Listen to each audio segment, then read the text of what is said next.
Çox sağ olun, hörmətli xanım Sədir. Biz təbii ki, ictimai televiziyadan bağlı hər dəfə müzakirə açmaq və təklif vermək imkanımız olmur. Və bugün belə bir fürsət bizə verilibdir. Mən ilk öncə seçiləcək İctimai Yayım Şurasının üzvlərinə bərbaşdan uğurlar arzulayıram, onları təbrik edirəm. Və nəzərə alsaq ki, ictimai televiziya, ictimai marağı, xalqın mövqeyini və ümumi milli maraqları ifadə edir və dövlət büdcəsindən maliyyələşir. Və buna görə də ictimai televiziya digər televiziyalardan fərqlənir və istədim bundan bağlı bəzi məqamları diqqətinizə çatdıram. Əlbəttə, ədalət nəminə demək lazımdır ki, son illər ictimai televiziyada çox böyük inkişaf müşahidə olunur.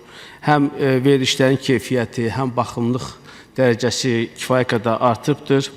Eyni zamanda təqdirlayiq haldır ki, ictimai televiziyanın həyata keçirdiyi yayımlarda, yəni hazırladığı verilişlərdə müxtəlif aktual mövzular, sosial həyatımızı əhatə edən, ictimai əhəmiyyət kəsb edən mövzular ekspertlərin iştirakı ilə geniş müzakirə olunur. Əlbəttə, bütün bunların hamısı təqdirə layiqdir. Xüsusilə mən qeyd etmək istərdim ki, bu verilişlər arasında sabaha saxlamayaq, aydınlıq, ötən günlər kimi verilişləri də ayrıca qeyd etmək lazımdır.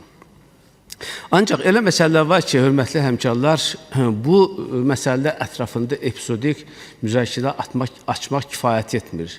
Bu mövzular daimi gündəmdə olmalıdır. Məsələn, bilirsiniz ki, 2 il bundan öncə Cənab Prezident mətbuata verdiyi müsahibədə belə bir məsələ qaldırmışdı ki, biz hal-hazırda torpaqlarımızı azad etdik və indiyə qədər qarşımıza duran əsas milli ideya və milli hədəf bundan ibarət edir ki, torpaqlarımızın bütövlüyünü təmin edək. Artıq biz bunu etmişik və bundan sonraki 10 illiklərdə Azərbaycan dövlətinin, xalqının, millətinin qarşısında duran əsas hədəflər və əsas milli ideyalar nədən ibarət olmalı? Təbii ki, Cənab Prezident onu da qeyd etmişdi ki, bundan bağlı mənim konkret mövqeyim və fikirlərim var, amma istərdim ki, bu ictimaiyyət tərəfindən də bu məsələ müzakirə olunsun.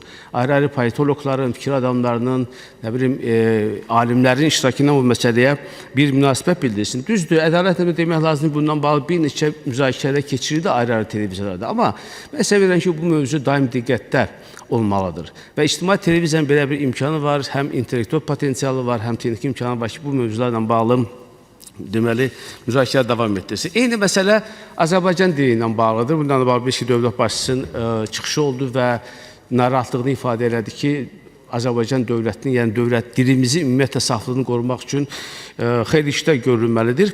Əlbəttə, bu narahatlığı biz də bölüşürük. Amma burada bir məsələ var ki, təbii ki, bundan bağlı alimlər bizim dilçilik institutları və aidiyyatlı qurumlar məşğul olmalıdır və olurlar da.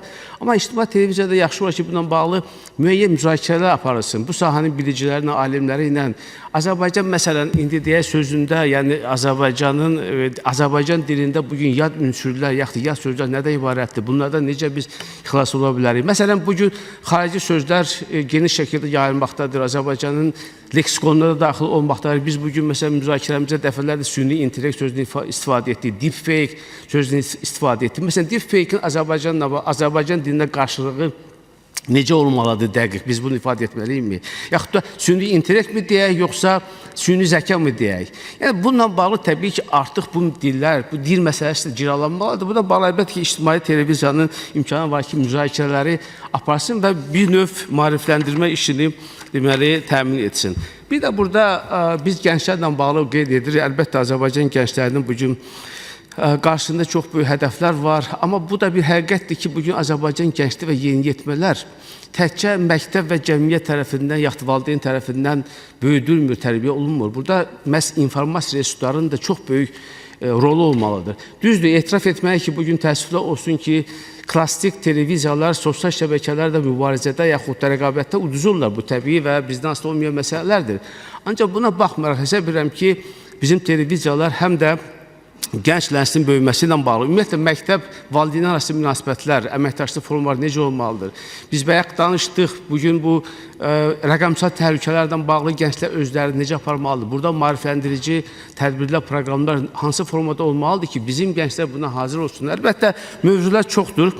Amma əminəm ki, bizim bir daha qeyd etmək istəyirəm, ictimai televiziyanın kifayət qədər intellektual potensialı var və onların imkanları çatacaq ki, bu və digər formada qaldırılan məsələlərə münasibət bildirsinlər və bunları nəzərə alsınlar. Mən bir daha yeni seçiləcək Yayım Şurasının üzvlərinə uğurlar arzulayıram və İTV-nin fəaliyyətini də yüksək qiymətləndirirəm. Sağ olun.